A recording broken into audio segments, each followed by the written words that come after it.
Tachycardia, tachycardia আর bradycardia আর কি হবে heart failure ট্রেকি কি করতে গিয়ে হার্ট ফেলিওর হয়েছে কি করতে চায় না তার কাজের বিকৃত হলে তো হার্ট ফেলিওর হবে যেমন ইসিজি রিপোর্টে যে বিটগুলো আসে বিটগুলোতে একটা নরমাল বিট না থাকে তখন তো ব্রেডিকার্ডিয়া নরমাল বিট না হলে হার্ট ব্লকের কারণে হতে পারে বাট হার্ট ফেলিওর এটা ভিন্ন জিনিস সব কাজের কথা বিকৃত কথা যে ব্লাড সে সার্ভিস করবে এবং ব্লাড গ্রহণ করবে ওটার মধ্যে যদি কোনো এক্সট্রা থাকে এক্সট্রা থাকে মানে সেটাকে কারণ হার্ট ফেলিওর বাট সঙ্গে জানতে চাচ্ছে বিট বেড়ে যাওয়া হার্টবিট বেড়ে যাওয়া ফেলিওর হচ্ছে আপনার ট্রেকিকার্ডিয়া ব্রেডিকার্ডিয়া আর কমে বেড়ে গেলে হলো ট্রেকিকার্ডিয়া এটা বলে কার্ডিয়াক অ্যারেস্ট রক্ত পরিষ্কার হার্ট ফেলিওর মরে যাবে পরিশোধন করা হার্টের কাজ ব্লাড পাম্প করা হচ্ছে হার্টের কাজ আর পরিশোধন করা কিন্তু কিডনি এগুলোকে আগে বলবো হার্ট ফেলিওর হচ্ছে আমাকে আগে জানতে হবে হার্টের কাজটা হার্টের কাজ হচ্ছে আপনার কন্ট্রাকশন রিল্যাক্সেশন এগুলো করা মেন হচ্ছে হার্টের কাজ হচ্ছে আমাদের পুরো শরীরে ব্লাড পাম্প করা পুরো শরীরে আমাদের ব্লাড পাম্প করা যাতে আমাদের শরীর যথেষ্ট নিউট্রিশন পায়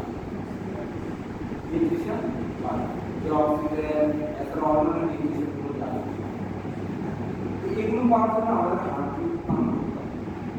কারণ আমাদের একটা জিনিস জানতে হবে যে কার্ডিয়াক আউটপুট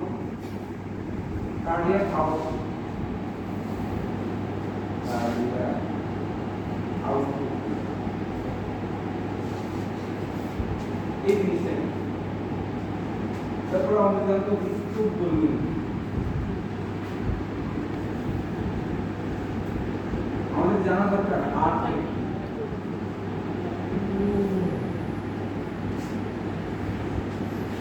ये चैप्टर हार्ट हार्ट के कारण से पूरा आता है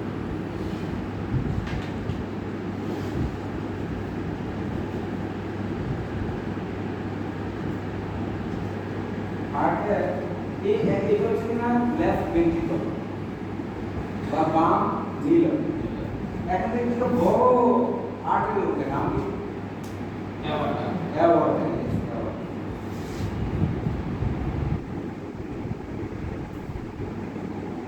একটা বাল্ব থাকে নাম কি লেফট ভেন্ট্রিকল এবং অ্যাওয়ার্টার মধ্যে একটা বাল্ব থাকে নাম হচ্ছে অ্যাওয়ার্টা আমি হার্টের যাবতীয় স্ট্রাকচারগুলো বিস্তারিত আমরা লেকচার নিয়েছিলাম আমরা বিস্তারিত বলবো না দেখা লেফট ভেন্ট্রিকল থেকে দেখা যায় যে এখানে ব্লাডটা পাম্প করে কিভাবে করে অ্যাওয়ার্টার মাধ্যমে পুরো শরীরে দিয়ে দেওয়া হয়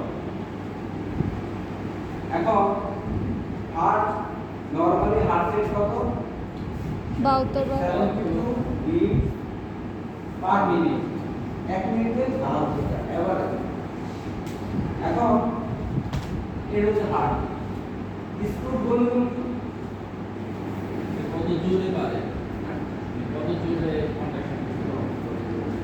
স্ট্রোক বলুন হচ্ছে একবার হার্ট বিট করলে একবার হার্ট যদি বিট করে কতটুকু রক্ত সে হচ্ছে অ্যাওয়ার্টার মধ্যে দিতে পারে একবার হার্ট যদি বিট করে একবার যখন বিট করবে সে কতটুকু রক্ত হচ্ছে এই লেফট ভেন্ট্রিকল থেকে অ্যাওয়ার্টার মধ্যে দিতে পারে বা সিস্টেমিক সার্কুলেশনে দিতে পারে বা পুরো শরীরে পাঠাতে পারে এইটা হচ্ছে মানে রক্তের পরিমাণ আর কি তাহলে স্ট্রোক বললো এভারেজ কয়বার হলো প্রতি মিনিটে 12 বার হলো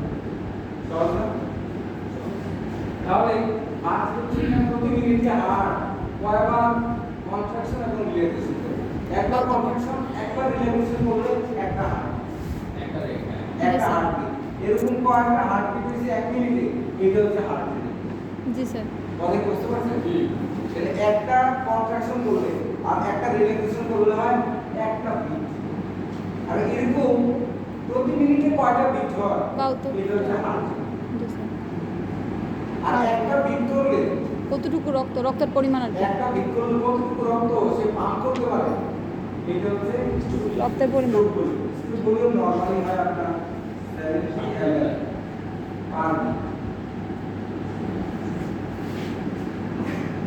70 এর কার্ডিক আউটপুটে নিয়ে আসুন মিনিটে 6 লিটার না কি বলছে তাহলে কার্ডিক আউটপুট হচ্ছে যে 1 মিনিটে কতটুকু সে পাবে এটা 6 থেকে 5 normal 5 litre cardiac output 5 litre per minute 1 মিনিটে মেবি হার্ট 72 বার বিট করতেছে বা 100 বার বিট করতেছে বা 60 বার বিট করতেছে যাই করুন সে প্রতি মিনিটে এই বিট করার মাধ্যমে কতটুকু রক্ত সিস্টেমিক সার্কুলেশন বা পুরো শরীরে পাঠাতে পারতেছে এইটা হচ্ছে কার্ডিয়াক আউটপুট মিনিটের হিসাব, ওটা হলো মিনিটের হিসাব আর এটা হলো স্টপ বলে মানে একটা বিটে যতটুকু রক্ত পুরো শরীরে পাঠাবে এটা স্টপ ভলিউম, এটা স্টপ ভলিউম। আর 1 মিনিটে যতটুকু অতটুকু আর আর এটা মনে করেন যে 1 মিনিটে হতে পারে 60 বার বিট করবে 70 বার 80 বার 100 বার যতবারে বিট করবে 1 মিনিটে যতটুকু রক্ত পুরো দেহে পাঠাতে হবে সেটা হলো কার্ডিয়াক আউটপুট। Yes sir. জি স্যার। কেউ আউটপুট একটা বলেন